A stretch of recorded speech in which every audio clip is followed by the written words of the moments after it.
Hey there everybody, I'm Mark Crowley. I'm back with another How to Draw video, and I did a video a while back, how to draw realistic manga faces. It was a male face.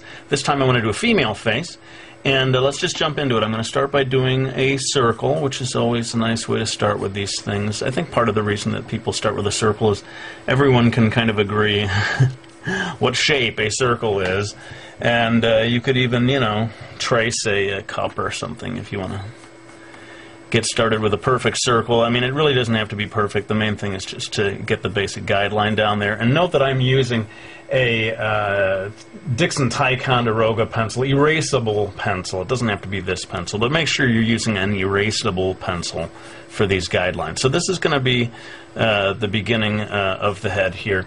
And the trick is, in my method, to begin by roping off kind of 1/3 here of this circle. Okay, now you don't even have to draw that line unless it helps you, but the main thing is this lower third. That is where, believe it or not, the eyebrows are going to go. Forgive me if this stuff isn't showing up too well. With guidelines, I always want to go light, but for the video, I think I should probably go a little darker. Anyway, hopefully you can see this.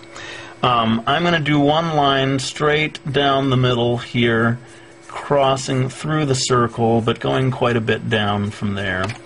And using this 1/3 thing as a measurement, take another third down here and make just a little line. That is going to be the lower lip, eventually. And again, forgive all the boring guideline stuff here, but it's really necessary, for me anyway. I'm going to take this and divide it into thirds, like so, and do one more third, maybe just a little bit more than a third down here. That's going to be the bottom of the chin. And there's no real easy way of describing this, but there's kind of two different angles that create the jaw here.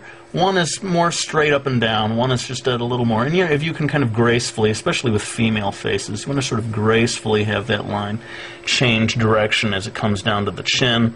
Some artists give quite a pointy chin, but the whole purpose of this video is to do the sort of realistic variety of manga face, and so I'm not going to do a super pointy chin. I'm going to try to keep it just gently curved down there. Okay, now that we have that in place, let's move on to the eyes, and using this circle here as a little bit of a guideline, maybe just move the eye line in just a little in from that circle. It's not going to end precisely at the circle. But take this space that you've just created here and divide that into thirds, roughly into thirds, and this gives you the distance of the eyes. I would say for the shape of the eyes, it's considerably closer to this line than it is to this line down here. And this is not a video about how to draw eyes, it's more about how to locate the eyes on the face. So forgive me if I don't go into detail about how to draw the eyes. I'm really just trying to give you the idea of where to put them. So this is going to, this shows where the eyes are eventually going to be. We're going to skip this part here and move down here to where the nose is going to go. And I can't emphasize enough how simple the nose really ought to be. I'm going to put 1, 2 little lines here for the nostrils of the nose and leave it at that. You really don't want to go too far with delineating the nose in manga. It really doesn't make the female character look very appealing. I'm dropping in a mouth here at that line. Remember we said that this was going to be the lower lip, that first line that we put down there.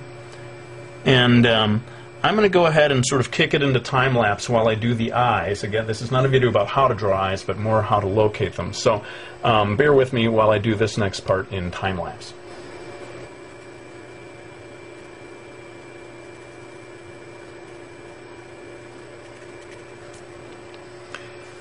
Okay, so I've got the eyes put in here now.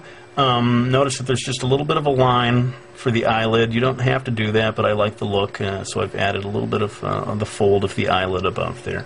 The eyebrows are going to go right along this first line that we drew way back when we started this exercise. They can extend maybe just a little bit beyond the eyes themselves, but not by very much. And then I am going to go ahead and drop the neck in here. Different artists have different preferences for how wide they want the neck to be. You just find your own comfort zone there as to what looks good to you. And I'm going to go ahead and draw shoulders in here. These shoulders may be not anatomically realistic, a little small from side to side, but it has a nice sort of manga look. You're always trading off between truly realistic manga, or truly realistic anatomy, and something that still looks like manga when you're doing something like this. Again, I'm going to drop the hair in right now. I'm going to do this all in time lapse just to save time, keep this video short. So many different hairstyles. That's a whole nother video. In fact, I've done videos about that, and we'll hopefully do more. But I'm going to go ahead and draw the hair all in time lapse.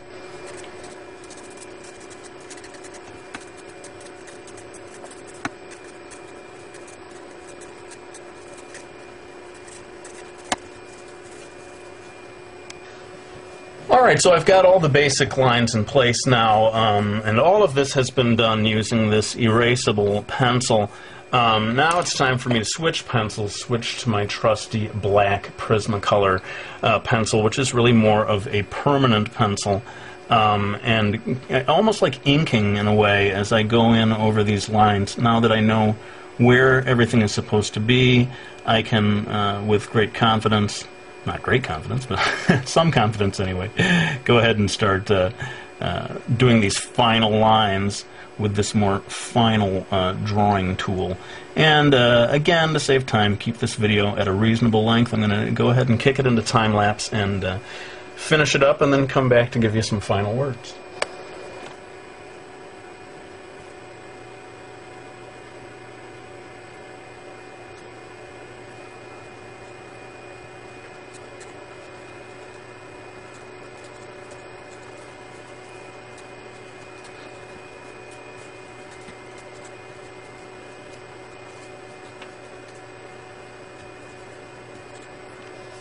Okay, so I've kind of done my inking, I guess you could call it, with the pencil here, and one of the nice things about having used an erasable pencil at the beginning for all those rough guidelines is I can now go ahead and take the eraser and get rid of those guidelines without affecting, a lot of people are always asking me, how do you erase without smudging and ruining everything? Well, the trick is to have some sort of a permanent drawing tool.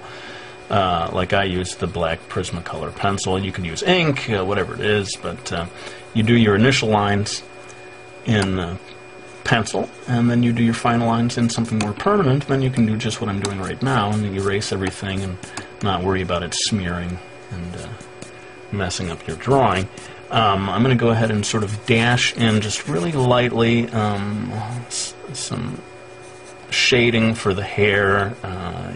Again, that could be a whole other video, and I'd be happy to do that for you, but I just want to finish this up real quick. And I just want to, while I'm doing this, let you all know that very soon, within the next week or so, I will be able to make an announcement about my next project, my next graphic novel project. I've got a publisher. Everything has fallen into place, and in fact it may be in stores as soon as next summer. And with my next video, I want to give you a little sneak peek of that and sort of let you guys in on the big secret that I've been keeping up my sleeve all these months. So anyway, I think we've probably done enough on this drawing for now. Let me go ahead and thank everyone who has bought my manga series Miki Falls. I greatly appreciate the support. And otherwise, I think we've done all we need for today. I really hope you found this video useful, and I will be back with another one real soon.